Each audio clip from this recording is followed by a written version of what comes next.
Started. So I've got Marcus Tarrant from Business Planning HQ with me today. And what we're going to be talking about is really, what are the key steps that a business needs to go through to understand their financial growth. So before we get started, welcome, Marcus. Thanks, David. Just give us a bit of background about yourself, if you could. Sure. I've been a strategy consultant for a number of years. I was with Deloitte some time back and then got into the venture capital space. Ran a venture capital firm in Melbourne called Offspring Ventures, which was part of an ASX-listed company, and learned, I guess, some of the insider tips and tricks on what you need to do and how to position your business if you're looking to raise capital, what the investors are looking for and the profile of those investors. Great. Okay. So really, I suppose what we're looking for is we've got a mixture of people on the call today, a lot of them from the Melbourne area, some of them running businesses that are already existing. Some of them might be in startup mode and they're just really at a point where they want to learn about how they can get funding, and others who are just really, saying, well, we just need some extra cash. Yeah. So let's talk a bit about the kind of businesses that you've worked with in the past. Okay. We've worked with everything from idea stage companies through to long-running family businesses that might have been around 20 or 30 years and are looking to change their capital structure. Yeah. This slide gives an indication of some of the capital raisings that we've been involved in. Audinate was a spin-off from NICTA, which is the National Information Communications Technology Authority. Mm-hmm. And I shadowed the CEO there for about a month to change their business strategy from a licensing business model to a product-based business model, which is far more acceptable to the type of investors we were going for. Yeah. And that resulted in a $4.2 million investment by Innovation Capital in Sydney. Right. Ozthink Software was a spin-off from Melbourne University, another software company, and we helped them raise $4.1 million. And that was an interesting deal because rather than one significant investor or one venture capital fund, there was 10 small investors, individual investors that were investing in that business. Some smaller deals we've been involved in is things like Stamp Me, where we produced the offer document and assisted them with a $350 raising. They listed on ASOB, which is the Australian Small Scale Offerings Board, which is one of the best platforms in Australia anyway for raising low levels of funding from private investors.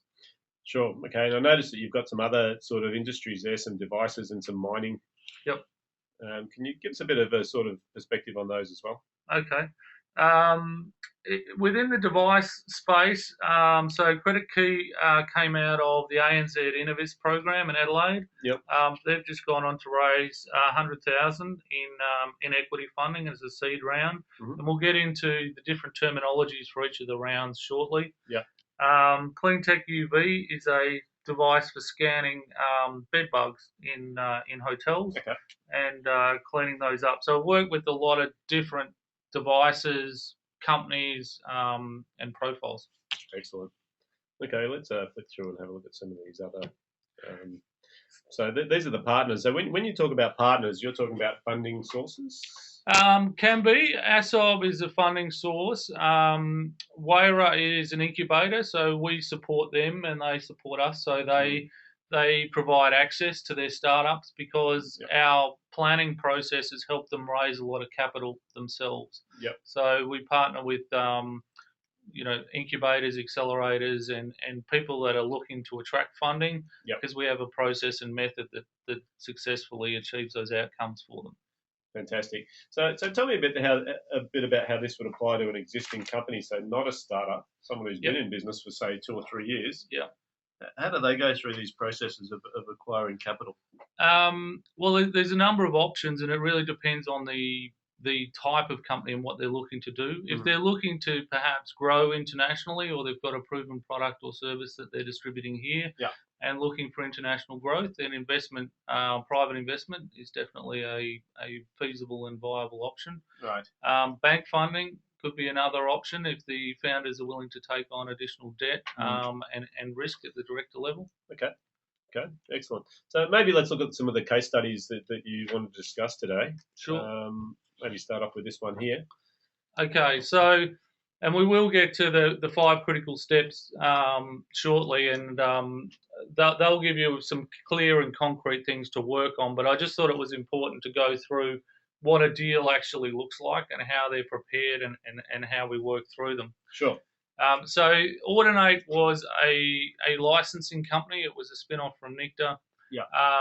They were licensing their technology to major players such as Bose and BASF and Yamaha Audio.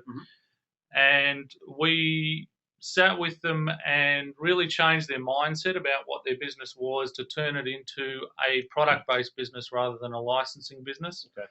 And the reason for that is in a product-based business, we're able to own the customer. We're selling a product to an end customer. In a licensing business model, we're giving that power to someone else. Right. And that impacts the ability to be funded?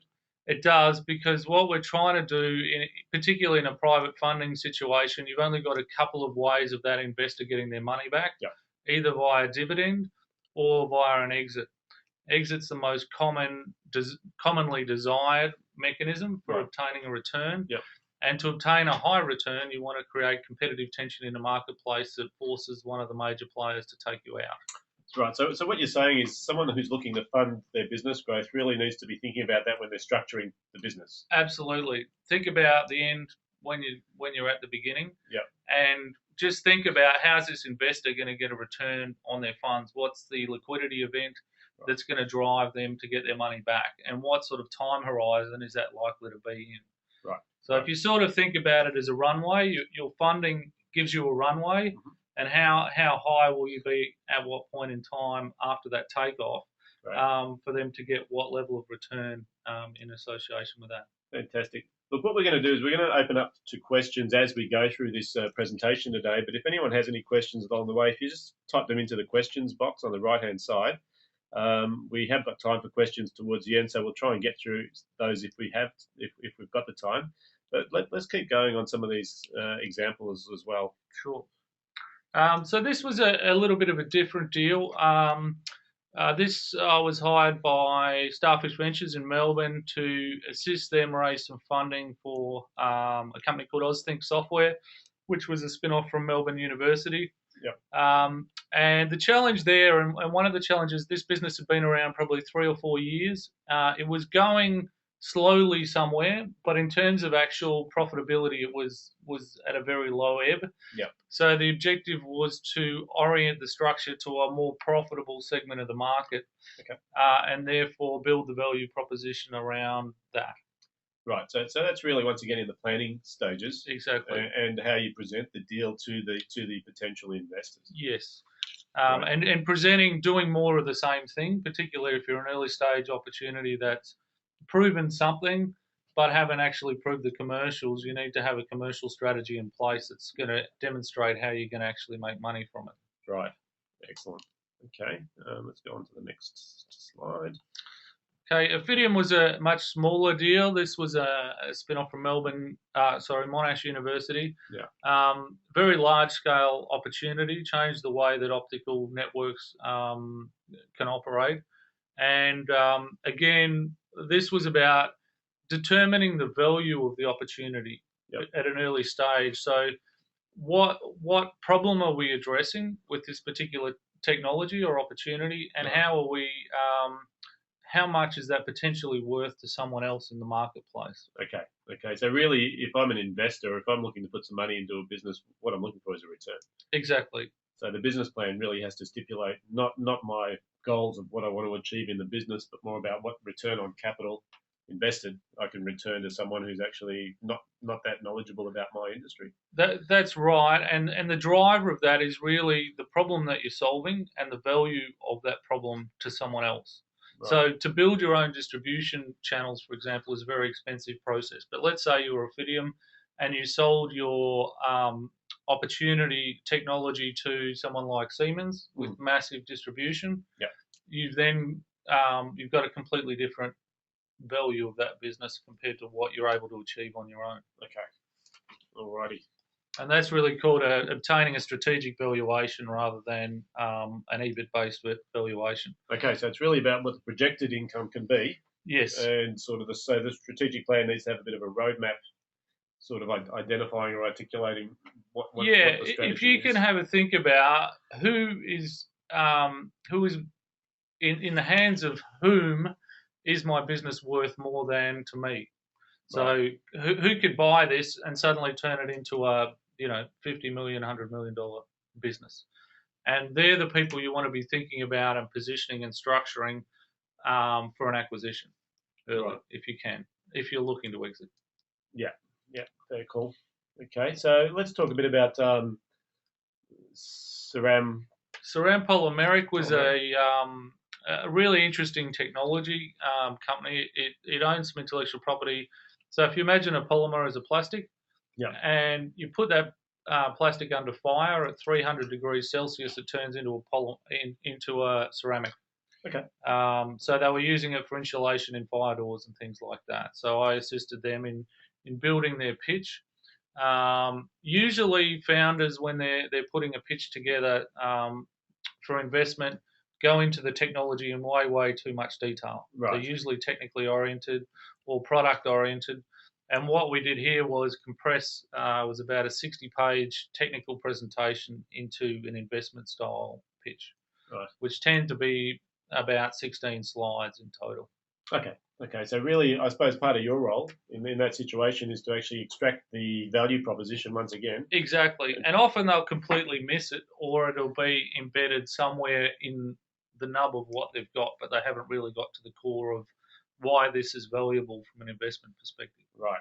Right. So that's a big gap that needs to be filled. Okay. Let's move on to the next one. Okay, so moving on to the 5 key steps for obtaining funding for your business. Yeah. The first step is to really work out where you fit in the zoo. This is a fairly well accepted model globally in terms of the amount of money you're looking for. Right. So the first thing to do is work out how much money you need. Yep. And that isn't necessarily as easy to answer as you might think. So because it's strategy dependent. So if you're planning to say enter the US market, you might need $500,000. Right.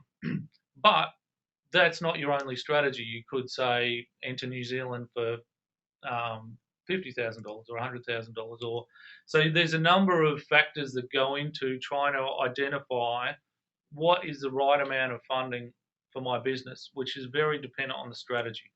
So really, what you're suggesting is before people even build a strategy, they need to identify how much money they're after. Well, it's almost an iterative process. Yeah. What we tend to do is we'll build a number of different scenarios. So we might say scenario 1, expand into the US. Scenario 2, expand into New Zealand. Scenario 3, do this. And from that, extrapolate where the exit value is going to be in the business. Right. And which strategy to pursue, or which strategy is more saleable from an investment perspective. So it might actually be harder to get $30,000 to enter the New Zealand market than it might be to get $100,000 to enter the US. Right. Just as a rough guide. Okay. Okay. So really, so you've got it. You're sort of looking out at this as in depending on the amount of money you're looking for, depends on how you're going to go about getting. Yeah, and where you fit and who you're going to talk to about it. Yeah. So you might have. So we worked a long time ago with a concrete company here in Melbourne, and they developed a new product. Are they going to launch that in Victoria only? Are they going to launch it nationally? Are they going to license that technology internationally and expand globally? Are they going to create distribution channels in different countries? Okay. And all of those options have entirely different cost profiles associated with them. Yep. And that dictates ultimately who you go and talk to about raising funds for this business, whether it's obtaining a government grant might get you started to a certain level. Right. Obtaining bank funding might get you to a certain level. Mm-hmm. Obtaining private funding from angel investors or angel groups might get you a different level of funding, and so on. So it's really about, this slide, I think, is really why it's not step number 1 is you need to sort of work out where you fit. Right. Okay. So once we've done that, yep. Then we move on to the next step. That's it. Okay. So once we've identified how much we need and who we're going to talk to, we really need to identify and understand what these investment groups do and what their valuation is particularly. So the thing with pitching for investment is you only ever get one shot. So if you go into a VC, you give them a pitch and they don't like it, Yep. generally they won't say they don't like it. You just don't get invited back for a second discussion. Right. So you need to know what profile of investment you're dealing with. So, for example, with angel investors, individual angels in Australia, I can tell you if you're looking at a valuation over 750,000, they won't look at the deal because the amount they're going to invest is between 50 and 150,000, and their percentage of equity is going to be too small on that transaction. So tell me a bit more about this angel investor. So what is an angel investor? An angel investor is someone who's been successful in business Yep. in the past themselves, generally has a disposable net worth in excess of $2 million, and there is actually a legal classification of what classifies an angel investor and high net worth individual. Right. They're generally looking to invest between 50 and 150,000, or as a syndicate up to 500,000. Okay. And so where do people find these? There are networks. So there's the Melbourne Venture Capital network. There's one in each capital city. There's Yep. also the Australian Institute of, or Australian Association of Angel Investors, Right. AAIV, and also just through LinkedIn and other sources. Technically, almost anyone can become an angel investor in some form. Yep. And that's where crowdfunding schemes come in, is to really reduce that threshold.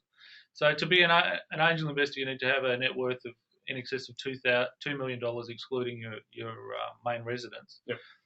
But for crowdfunding schemes, which are gaining a lot of popularity, and I might just explain, there's two completely different types of crowdfunding schemes.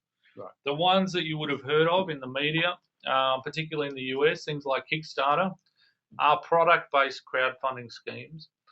And then there's only two main equity-based crowdfunding schemes currently. One is ASOB, which is the Australian Small Scale Offerings Board. Yeah.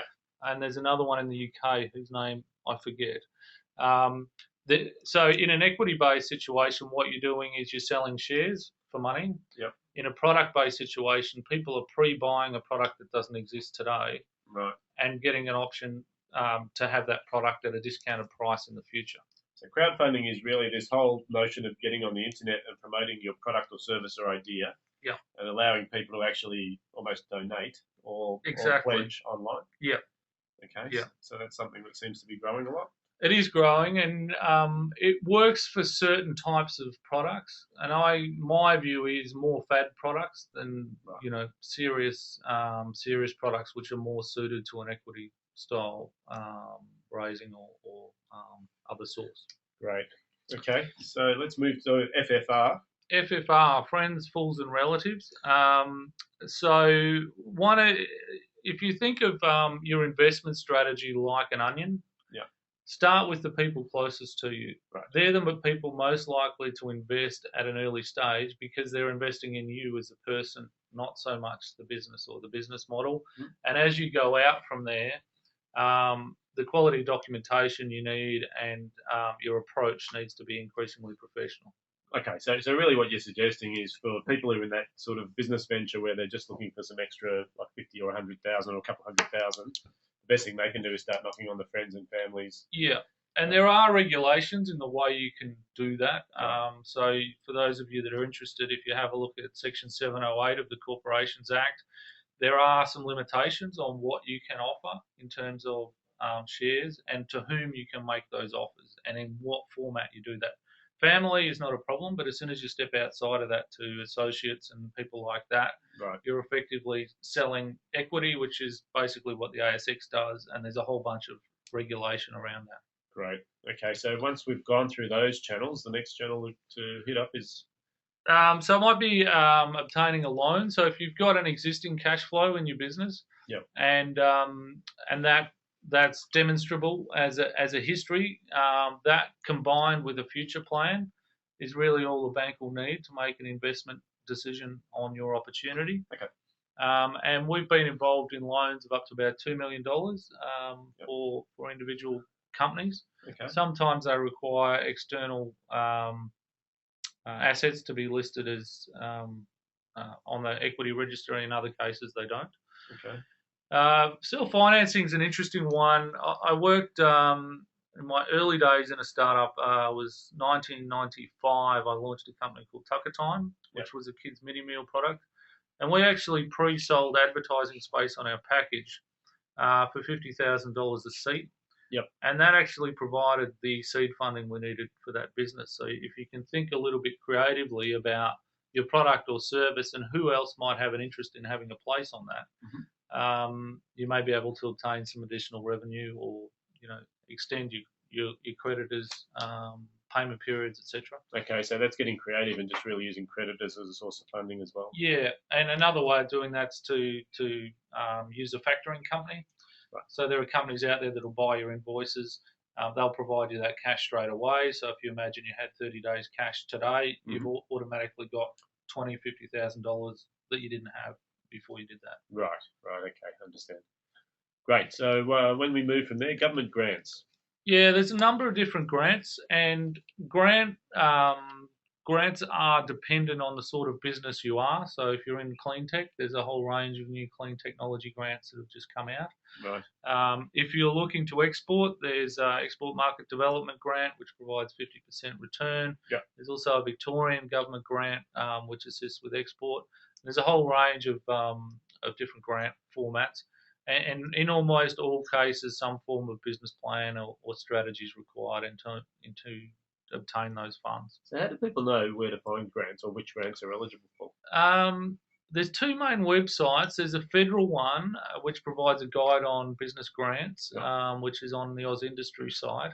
The Victorian one, it's the Department of Innovation, and they keep changing their name. I can't remember what the rest of that title is, but they have there's probably about 30 grants in there. And the other one, interesting in Melbourne, is the Melbourne City Council has a range of grants as well. Okay. So really, just by googling grants in Melbourne, for example, then people can just start seeing what's available. Yeah, and it's worth having a look because there's also a couple of really interesting ones that have just come out. Small Technologies Development Fund, where you put in 15,000 and you get 60,000 back as a guide. So there are matching grants, but there are some that leverage those funds much further. Particularly for technology development, those sort of things. Right. So really, when we're looking at grants, it's typically going to be something that's for either new technology or for export, or for some sort of change in the business model. That sort of. Yeah, or there's some that are supporting retail industries or sectors that are going through a difficult time. Okay. Obviously, farmers are a classic where you have bad weather for a while or what have you. But definitely worth having a look and trying to find out what's appropriate to your business. Great. So tell us a bit about industry validation. Yeah, one of the strategies we've employed for capital raising, often professional investors don't know enough about what you do to make a decision on whether to invest in it. So what they'll do is sit back and wait for a major industry participant to say, we're going to invest in this, and then they use that as a validation that what you're doing is sensible and makes sense in your industry, and then they'll provide the financial backing behind that as well. Okay. So really, it's just about picking your first investors so that you can use that as a bit of a if you think about your investment strategy as having an industry participant and a professional investor, and bringing those together can really add synergy to the whole investment profile. Okay, so it's starting to sound like you really need to have a bit of a strategy about how you're going to go and find this investing in the first place. Exactly. Yeah, and that can really have a big impact on the process and the outcome. Excellent. So the last one you've got there is the valuation profile and method. Yeah, I mentioned earlier, if you're looking for angel funding, don't go in with a valuation over 750,000 because they just won't invest. Right. And so there are certain rules of thumb with different stages of development of your business as to what that valuation should look like, because that investor is looking to obtain a certain percentage of the company. Right. Okay, great. Let's move on to step 3. Okay. So let's just say you said our strategy is to expand into the US and we need to raise $500,000. If I gave you $500,000 today, would you be able to spend it tomorrow? The answer is usually no. What we're going to have to expand in stages. Yeah. So to begin with, we're going to hire a sales manager and put him in San Francisco. That's going to cost you a certain amount for a certain period of time. Yep. And so what we're trying to do with milestones and tranches is break the investment up into time period stages with Right. performance metrics around each of them. So it might be our goal is to obtain 5 enterprise clients in the United States with that sales manager that we've just appointed. Yeah. And we're going to do that within 6 months. And then our investment community knows that that's our target, that's what we're working towards. And if we achieve that target, then they're likely to invest at the next stage and the next round. Right. So what you're saying is some people may not invest until you've started to achieve some of these milestones that you put in your original document. Yeah, that's right. Or the ones that have want to see that you're on track to Right. where it is that you said you're going, which is, I guess, just sensible. If you said you were going to, achieve 5 sales and you got 0, are they going to invest further? Probably not. But if they were happy with that direction in the first place and you achieved it, then they're likely to be happy to invest further. So don't think of an investor as a one-off thing. Right. An investor is someone who will typically invest a bit now and continue investing in the business down the track. I suppose it's a bit like going on a date. Sort of, yeah. That's right. If it's good, they'll come back for more. Very cool. Okay, so let's move on to the next stage, which is step number 4. Yeah. So this is a typical mistake a lot of business owners make is they're so excited about their product or their technology that they just focus on selling that. Right. What you're actually doing is selling shares in a company. And so your product is the company, and your communication method of what that company is basically your documents, your business plan, your pitch, and the other information that sits around that. Uh-huh. So, and your company in the eyes of the investor is really the strategy itself. What strategy are you employing to make money from whatever it is that you have? Right. And you need to communicate that clearly to them in terms that they understand. And like any other purchase, if you're purchasing a product, you want to know that it's good value, that it's come from a reputable source, and that you're likely to, not do you don't want it, that there's some sort of warranty or implied warranty as a result of it. Yeah, so it's an interesting distinction to really not be selling the product, but selling the business model. Yeah, that's right. Because from an investor perspective, they don't really care about the product. No. Ultimately, what they care about is, are you going to make money for me? And the way that I see it is, if you think of a diagram, you have your strategy on the left. Yeah. In the middle, you have your business model, which is really the engine that translates that strategy into financial results. Right. And then you have the financial implications. So the investor will first look at the financials. What are the actual financials? Yep. And then how well does this strategy actually stack up and this business model stack up? So if you said, I'm going to convert 1 in 10 leads or whatever your metric was in your business plan, what evidence do you have that substantiates that you've proven that assumption is actually valid? Right. Okay, that makes a lot of sense. So identifying unique competitive position, I think that sort of is a pretty important point as well, is when you mentioned about building tension in the market or being disruptive, really it sounds like investors are looking for something that's a game changer. Exactly. Yep. Because that's where the real value is likely to be from an exit perspective. So if you own something that's part of the future and you're part of that future wave, if you're going along doing the same thing, you set up a retail clothes shop that's the same as every other retail clothes shop, your valuation is practically zero. If you're Zara or some other business that's fundamentally changed the dynamics of that industry, you have a much different valuation. Okay, fantastic. All right, let's move to step number 5. Yeah, structure.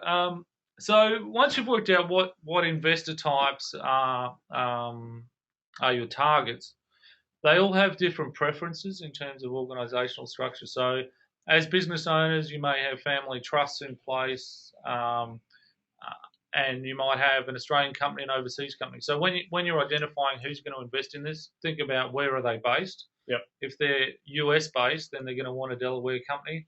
If they're Australian based, they're going to want an Australian entity. Yep. And so have a think about the jurisdiction that you're operating in and where you want the risk to flow.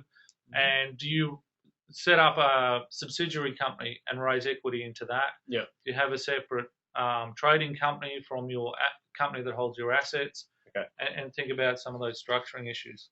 So really, that sort of will impact I suppose, the viability of the investment as well. It will, and it has a big impact on the risk profile of the investment. So Australian VCs, for example, love to see patents on an asset register. Right. So think about an asset register as a starting point, and what entity is going to own each of those assets. Sure. Sure. Makes a lot of sense. Okay, so you mentioned here also assembly of an advisory board. So what's this about? Um, uh, a high growth business, which we're hoping all of the listeners are or are hoping to be, Yeah. comes up with a lot of challenges that are often too complex to be solved by one person. So having a board of advisors around you, which might be you might have a monthly meeting of 3 advisors, for example, Right. where you bounce ideas off them and help them creatively solve some of the key issues you're experiencing in your business. Right. So that really contributes to the attractiveness of a business. It does, yeah, because usually they're people with high credibility in your industry or your space. So they might be recently retired, right, but with a high profile. Mm-hmm. And they also often will bring in investors themselves. Right. They're usually reasonably well connected people and able to introduce you to third parties that might be interested in investing. Right. Okay. So getting the board of advisors is really sort of a double edge. Yeah. It's a really cheap and effective way to sort of get started thinking about the whole capital raising process. Yep. And if you so went on to something like ASOB, where with ASOB you need to become a limited company instead of a proprietary limited company. Yep. You need 3 directors on your board. Right. And the highly successful ASOB advisors select those board members really carefully. And those board members are, I guess, not required to, but generally will bring in substantial funding either personally or through other parties. Right. Okay, that makes a lot of sense. So really, even just the board members themselves can become the investors. Yeah, that's right. Great. Excellent. Okay, so it sounds like if you put some thought into it, it really is not such a difficult or sort of traumatic experience. No, it just takes a bit of time and effort. And one of the challenges is, running a small or medium business is your focus is often on the operational activity. And this is a major distraction from that. Right. You do need to allocate a substantial amount of time to capital raising if you want to do it. Yep. If you're not going to allocate a substantial amount of time to it, I'd say don't bother. Right. Because you've got to be out there working the pavement really to get the funds. Yeah. I mean, one of the things we often talk about when working with business owners is the value, the effective hourly rate of the activity the business owner is doing. Yeah. And, we talk about if you do the work of your business, you're going to be worth the same as a tradesperson doing that work. Yeah. When you're doing office work, it's the same thing. You're just replacing an office person. When you start moving to that CEO level, or even a management level, you're already increasing your effective hourly rate. Yes. Comes to this sort of activity, you're really at that high level of business planning or directorship. Yeah. Where you're starting to sort of put plans out there. So you're doing deals more than you are actually working hours. Yeah, you're working on the business instead of in it. And you need to do both, but this needs to become something that you say, I'm going to give it significant focus for the next 3 months or whatever it might be. Right. So let's talk about this bonus step. Yeah. So the biggest issue, I guess, as a venture capital firm, we had hundreds of people come to us with business plans and say, what do you think of this? Can you fix it? Da da da da da. The biggest issue is they all started writing a business plan. They didn't step back and go through a structured planning methodology. So when I was at Deloitte, the whole consulting engine at Deloitte is driven by methodology. Right. So we don't talk to a client unless we're taking them through a particular methodology. Yep. So I sat back and thought about that, and the reason most business plans are inconsistent and frankly not worth the paper they're written on is that they haven't gone through a planning process before they've started writing. And that's a fundamental flaw. There's so many templates out there and things like that. People just grab a template and start writing, but they'll get to the marketing section and that doesn't quite line up with their operations because they hadn't thought through some of the issues properly, which doesn't line up with the financials, and you end up with a mess. And it usually takes a month to get to that point. And often people will just give up and say, well, it's too hard. I'm going to walk away from it. Right, okay, I understand. So really it's about the planning, not the plan? Yeah, that's right. It's about the thinking. It's taking people through a process of doing some thinking about their plan. Okay, great. So you talk about the strategy in clear and simple terms. So can you just sort of go through what an investor overview is? Yeah, an investor overview. So these are a set of documents that are designed for capital raising. Yep. An investor overview is a one-page snapshot of your business, and it's not your executive summary. It's just pulling out some of the key highlights, and it's designed as a marketing document to get you a meeting with a potential investor for them to say, okay, tick, it's in my sector of interest. I'm interested in software or concrete or whatever it is. Tick, it's in the valuation range I'm interested in. Yeah. And really just to get that first sort of set of 3 or 4 ticks and then move to the next stage, which is a meeting. Yeah. And in that meeting, you typically deliver the pitch pack. And after the meeting, if they're interested in the business, you may get them to sign an NDA, you may not. You leave behind your business plan. Okay, so in order of priority, really, the investor overview is basically a letter that's going to get you in front of the right people. Yep. The 16-slide pitch pack is really about having some form of presentation where you can actually explain to people the investment model and what it can return. Yep. Then the business plan is probably the more detailed document that sort of gives people the financials and all the structure and all the thinking behind. And a lot of people don't think about it, but it's usually people go wrong by having those documents inconsistent. Right. So if you have one number in your business plan that's different to the same equivalent number in your slide pack, you've lost the confidence of that investor. Right. So the key is having complete alignment between those sets of documents. So from an investor's point of view, their expectation is that you actually know what you're doing. And any of those inconsistencies would start to sort of reflect on your ability to actually run the business. Yeah, that's right. And you know, it just, if you said, you know, our net cash position is going to be 500,000 by year 5 in one document, and it says 300,000 in another, they just don't know. All of a sudden, they've lost confidence. They don't know what to believe, which one was right. Right. And you end up with this continual sort of auditing process as to where do you sit. Gotcha. Excellent. So really, let's just summarise for those people on the call so they get what they need to do. Okay, work out where you fit into the industry sectors and the stage of development. Understand your funding source. Who are you going to talk to? Yeah. And what are their key hot buttons that you need to touch on? Break your raising or your funding up into stages and tranches, and you could do that by combining grant funding with private investment or with bank funding or whatever it might be. Yeah. Don't sell your product, sell the company. So you're effectively creating a new product, which is the company itself, and you're selling off bits of that. Yep. Make sure you've got the right structure for the people that you're talking to. Yep. And start planning. Not just writing. Yeah, fantastic. So it was some really good advice there. Now, like I said, if anyone's got any questions, please put them through the questions section on the webinar. And we're just going to talk a bit further about, what it is. A couple of key things here. You mentioned this before, what venture capitalists don't want you to see. Can you sort of explain that, please? So I guess from my experience as a venture capitalist and in strategy consulting, developed a methodology that's sort of become a secret weapon for capital raising. Yeah. And I exposed that to a number of venture capital firms here in Melbourne, in Sydney and in Silicon Valley. And I got the same response from all of them, which sort of surprised me, is we don't want companies to use this because we don't want them to be presented in a professional way. We just sort of want to see how they are. Right. And so they were sort of looking at it as, we don't want you to help these companies that are looking for funding. We just want to see them as they are. But from the other side of the picture, from the companies looking for funding, it's effectively become a secret weapon that works for raising capital. Right. So let's talk about this secret weapon. What is it? Okay. So I guess, why is it a secret weapon? It provides an unfair advantage in addressing the key issues that an investor has. That's the first thing. So if you miss a key question or you answer it incorrectly from an investor's perspective, then they're likely to show you the door or not call you back. Yep.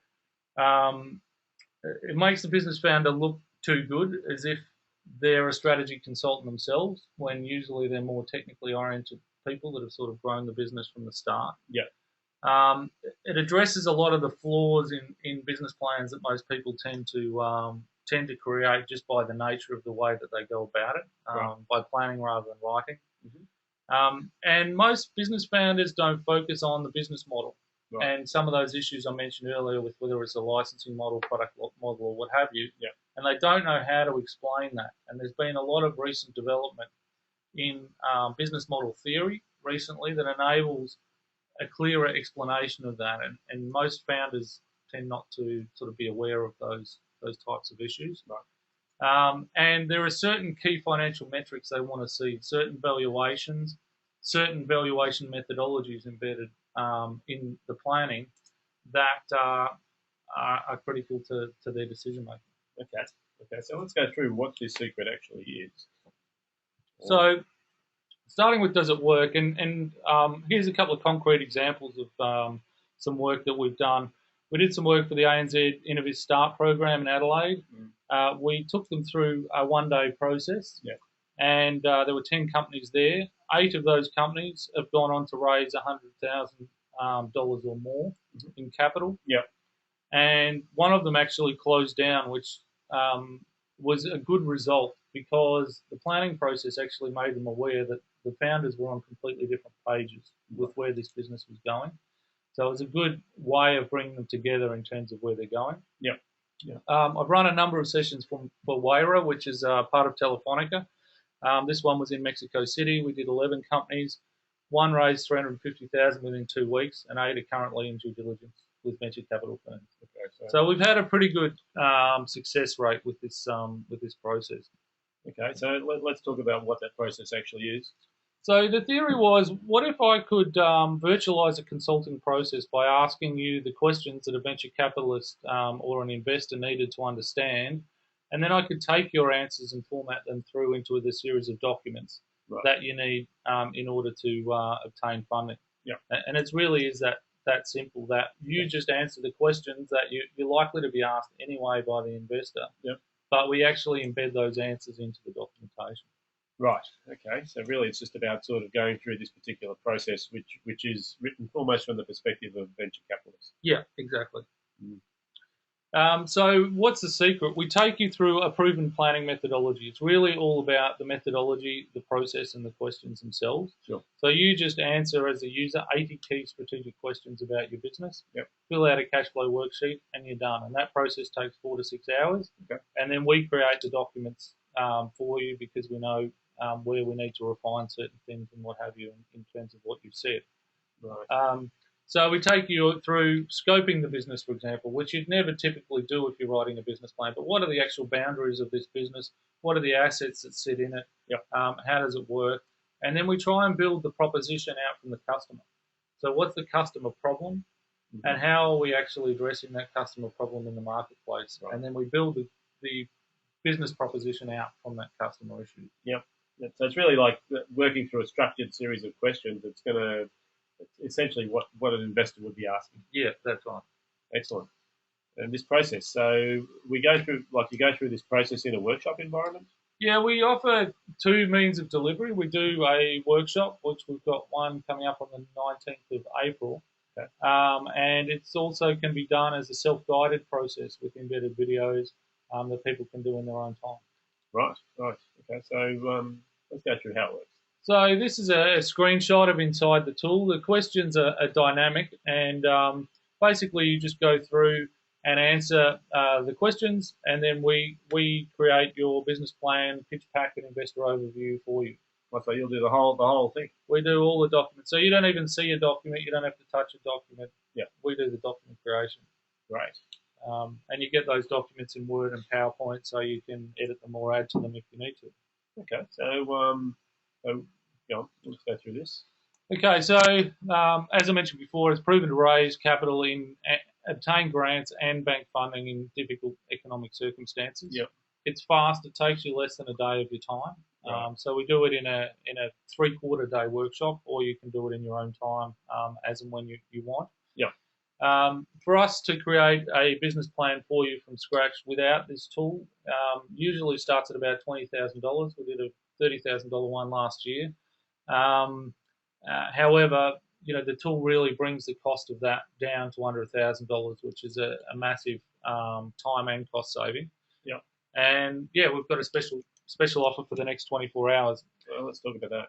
So we have two means of delivery. The Capital Access Package, which is a download.